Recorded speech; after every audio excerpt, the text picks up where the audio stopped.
Parce que c'est pareil, on dit que les snuff movies c'est une légende urbaine. Mais on sait que c'est pas une légende urbaine depuis des années, mais c'est documenté, je veux dire, je l'ai pas inventé. Il y avait, donc on avait parlé de l'affaire de Draguignan à l'époque dans la presse. Oui, parce que c'était la première application de la loi du tourisme sexuel, c'est pour ça. Donc c'était, parce qu'avant on pouvait pas poursuivre les gens qui avaient fait qui s'étaient tapés des gamins à l'étranger. Mais l'affaire de Draguignan, c'est une affaire de réseau. Il y a eu d'ailleurs plusieurs personnes condamnées. Il y a eu des procès en correctionnel, des procès aux assises, etc. Dans le documentaire qu'on avait fait avec Anne Gainsbourg, Frédéric Lacroix, donc pour Canal+, pour 90 minutes, qui lui a disparu encore beaucoup plus longtemps, il était introuvable ce truc, sur Internet, mais alors introuvable de chez introuvable, jusqu'en 2023, c'est Zoé Sagan. C'est grâce aussi de Zoé Sagan qu'il a été redevenu disponible sur Internet, puis là il a été dupliqué, c'était mort quoi. Mais il y a dans ce doc à un moment, on a le procureur de l'époque qui explique qu'ils avaient commencé pendant le procès à projeter des films donc qui avaient été saisis dans l'affaire de Draguignan et qu'il avait dû arrêter, je le cite, parce que voir des enfants torturés à mort pour des raisons purement mercantiles était insoutenable.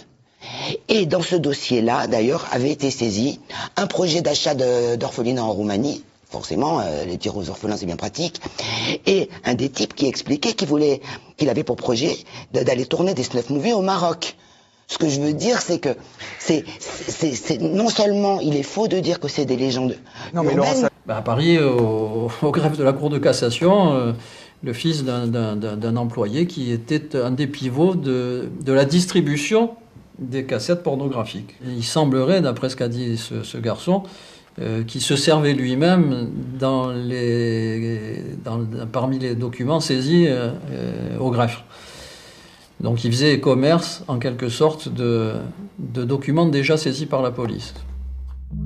De nombreuses perquisitions, dont une dans l'enceinte même du palais de justice de Paris.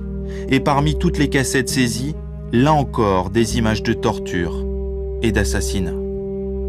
Dans le registre de l'horreur, j'ai vu beaucoup de choses, mais ce spectacle-là était complètement insoutenable. Je veux dire, la vision d'un enfant violé, torturé à mort par un adulte, et tout ça